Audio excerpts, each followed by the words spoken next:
agora todo mundo ficou compulsivo, veja bem.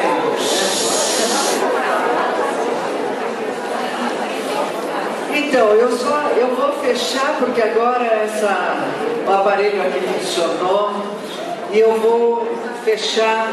Você veja, antigamente o Freud colocou toda a teoria dele no desenvolvimento psicossexual da libido.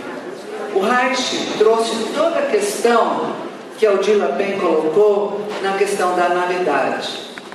Veja, eu agora tenho feito um curso de neurociência, e porque eu estou lá, já estamos querendo ir na frente, Odila e eu chegamos de um curso lá, de um congresso nos Estados Unidos, que era só sobre neurociência, e pensem bem, agora já se sabe que as obsessividades, veja bem, já são transtornos neuropsiquiátricos de origem de ordens biológicas e de vulnerabilidade genética. Então mudou completamente. Eu às vezes fico olhando as pessoas darem palestras, dando aulas, e elas ficam falando de coisas de 1900, 1800, sem ter adquirido o que está de moderno nesse momento na nossa cultura, principalmente na nossa cultura e no mundo em volta. Então, coisas que a gente podia dizer naquele momento, já não se pode mais dizer agora, com todas as pesquisas novas que estão por aí. Agora já tem uma vulnerabilidade genética nas questões da obsessividade. Então, agora essa coisa funcionou. Eu falei para vocês da questão da agressividade, da mídia interferindo. Olha, a obsessão da internet, a questão da anorexia e da obesidade, completamente diferente de Freud, daquilo que o Freud colocou, do que o Reich colocou, porque nós estamos vivendo essa obsessão da imagem do corpo nesse momento, como é difícil sair dessa imagem. E aí foi que eu falei para vocês, 2 a 3% da compulsão em relação ao sexo, sendo que 90% são homens. Os problemas psicossomáticos, né? Uma coisa importante que eu fui vendo na hora de pensar em compulsão é a história de qual é o sofrimento. É uma dor incrível, tem muito sofrimento. Não é que contar as placas do carro do jeito que eu conto, parece que não dá sofrimento. Eu fico o tempo inteiro pensando, eu preciso sair dessa, eu preciso pôr minha cabeça para funcionar de outro jeito. Até que eu comprei os discos agora, os livros, para escutar no carro. E outra coisa que eu estava conversando com um amigo psiquiátrico meu, esse diagnóstico é dificílimo de fazer, e amanhã vocês vão encontrar o Flávio Gaiarsa, que vai falar isso. E qualquer remédio errado acirra aqui a obsessão. Uma coisa fantástica que eu estava conversando com o Flávio, amanhã ele vai trazer essa dificuldade, ele falou, e é um erro diagnóstico, onde a pessoa aumenta a mania, em vez de diminuir os traços da obsessão. A outra coisa que é muito bom e que calha fantasticamente no mundo atual é a obsessão da medicina homeopática. Quando você tem um cliente que está muito obsessivo, manda fazer homeopatia, porque ele tem que tomar 3 bolinhas, 10 bolinhas, 5 bolinhas, 1 bolinha, e aí ele vai ficar obsessivo o dia inteiro. Em vez de contar, ele vai ficar obsessivo na história da homeopatia. Eu tenho conversado com os médicos homeopatas que fazem supervisão comigo, e a gente troca essas ideias, e é fantástico quanto a gente desloca achando que eu não estou mais obsessiva, e na verdade é um deslocamento, somente um deslocamento da obsessividade. Eu vou terminar. Isso eu achei o máximo que o Daniel Siegel falou, o neurocientista da moda aí agora. Ele falou uma coisa incrível. Ele falou, olha, todos nós nascemos no cérebro com um circuito detector de erros, e que na compulsividade ela funciona muito mais do que o necessário. O compulsivo passa o tempo inteiro entendendo que tudo que ele faz está errado e nada está certo. Aí veja, Olha, esse hiperfuncionamento dessa atividade, esse erro detectado, a gente corrige, mas eles têm a sensação que não tem correção daquilo que ele está errando. Adorei essa carta que você trouxe, Odila, achei ela fantástica, tocante. E o que acho que a denúncia disso que ele traz é exatamente isso, a consciência de que tem um erro logo em seguida e que não pode parar, mas que não consegue, que acaba aquele ritmo, aquele circuito todo e recomeça de novo um circuito compulsivamente. Eu não posso lavar a minha mão. Vocês vão ver amanhã quando eu contar o meu caso clínico, uma compulsão sexual, a dificuldade, a dor que existe de saber, porque tem o reconhecimento, e de saber que não consegue, em absolutamente, parar de fazer aquele comportamento. A gente tem que ter muito respeito com essa síndrome da compulsão, porque é de sofrimento, e a gente fala assim, quais são os sintomas? Os sintomas é perfeccionismo, isso gente é perfeccionista, é controle, etc. Isso são sintomas. E se a gente, como terapeuta, ficar criando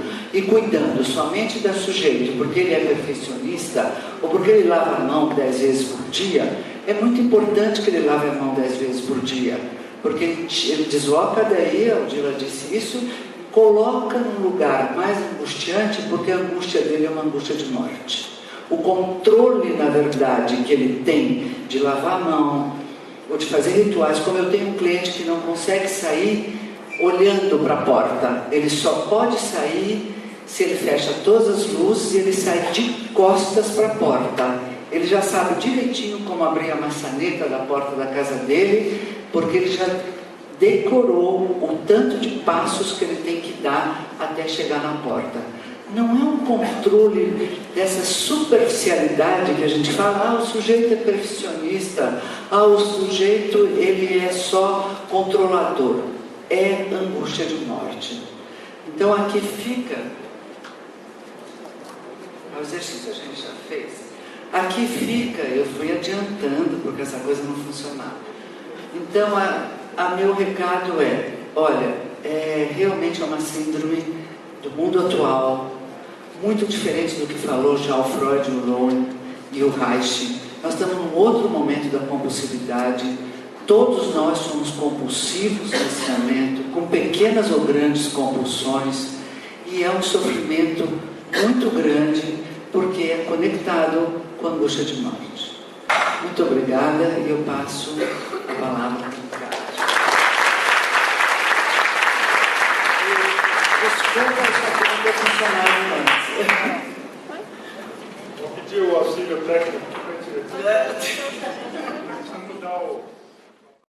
Então é uma imensa satisfação estar aqui com vocês, né? E sempre inventando coisas, a gente está sempre bolando, né, de coisas diferentes aí. Então, o que eu pensei aqui nessa tarde para vocês, bom, é uma abertura, né? A gente trabalha muito com a curva orgástica. Quem sabe que no começo é um aquecimento, né? Não vou me atrever a fazer nada a mais com vocês, despejar alguma coisa muito densa, muito difícil, né? Porque é o começo da curva.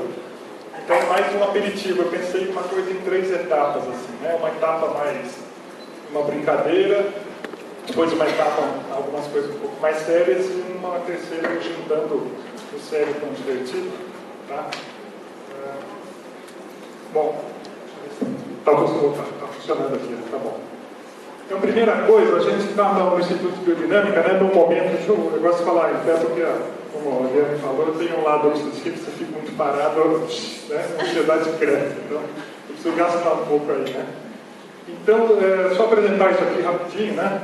A gente mudou a nossa identidade visual, só apresentar, né? A gente tem sempre essa ideia da onda. Então, a ideia aqui são 2 ondas, né? Pode ser o terapeuta e o paciente, pode ser o pai e filho, a mulher e homem, né?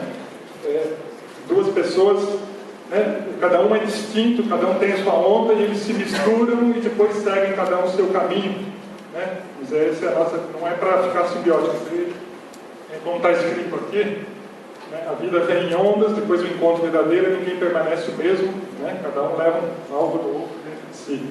Tá? Então, essa é a ideia, rapidinho. Bom, pegando o nosso tema, né? Bom, compulsão. Falei, bom, o que eu vou falar? Vamos lá no dicionário, que é o nosso grande guia. O que está escrito, né, no OAS? É uma imposição interna irresistível que leva o indivíduo a realizar determinado ato ou a comportar-se de determinada maneira. Então, quando se lê isso, no primeiro momento, a gente é levado a pensar em patologia. Realmente aqui tem uma lista, né, um arco-íris de patologias dos mais variados tipos, onde a questão é essa coisa irresistível que se impõe à nossa vontade, ela, né, adquire a característica principal de uma série de patologias, como o jogo, dependência da internet, anorexia, o toque, dependência química. Oi? Tricotilomania, perguntaram aqui, é aquela mania de arrancar cabelo. É um troço muito sério, né? Que já teve um paciente que forma buracos na cabeça. É uma coisa muito séria e as pessoas ficam muito envergonhadas. Eu tive um paciente de tricotilomania, foi muito curioso. Ela ficou 1 ano, mais ou menos, fazendo terapia, tratou de 1000 assuntos, né, importantes e tal. E um dia ela chegou, ela estava meio esquisita, olhando para baixo. Eu falei, o que foi? Ela falou, que a minha mãe falou que se eu não falar do meu problema hoje, ela vai parar de pagar a terapia. Eu falei, mas até hoje você não falou do seu problema. Ela usava uma boina, ela tirou e realmente um monte de clareiras. É um troço muito sério, uma coisa super, né, essa coisa de um impulso irresistível. Você sabe que aquilo não é para fazer, você não quer fazer, mas a coisa é maior, né? Então, a primeira coisa que eu pensei é um diálogo imaginário aqui, um obsessivo, né? Então, é uma brincadeira com imagens. O imaginário é muito por conta de imagens, tá? Para mim são imagens que muita gente já conhece, são expressões idiomáticas populares. Eu vou brincar um pouco com isso, como se estivesse dialogando com o obsessivo, tá? Então, é o seguinte, se você fica com minhoca na cabeça, procurando pelo em ovo, se vive marcando touca e entrando pelo cano, se fica preocupado demais com os detalhes e acaba enchendo linguiça, se não consegue deixar de andar sempre na linha e vive com o pé atrás, e se você se sente uma bala sem alça, uma carta fora do baralho, eu vou quebrar o seu galho. Não adianta chorar sobre o leite derramado. O que passou, passou. Vamos descascar esse abacaxi, põe as barbas de molho e vamos fazer algo para acertar na mosca e resolver seu problema. Que tal ter coragem de chutar o balde, soltar a franga, não ter medo de fazer tempestade em copo d'água e nem de trocar os pés pelas mãos. Opa! E nem de trocar os pés pelas mãos. Deixa eu deixar aqui. Mesmo que as coisas fiquem sem pé nem cabeça e você tenha medo de pisar na bola, com risco de acabar pagando o pato, experimente molhar o biscoito ou agasalhar o croquete.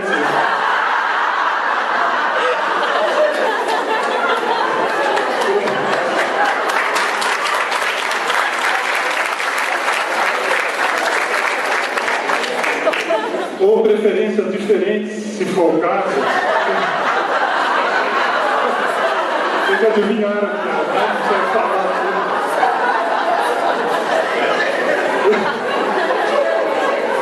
Afinal de contas, você é um cara legal. Uma mão lava a outra. A vida é sua. Você está com a faca e o queijo na mão.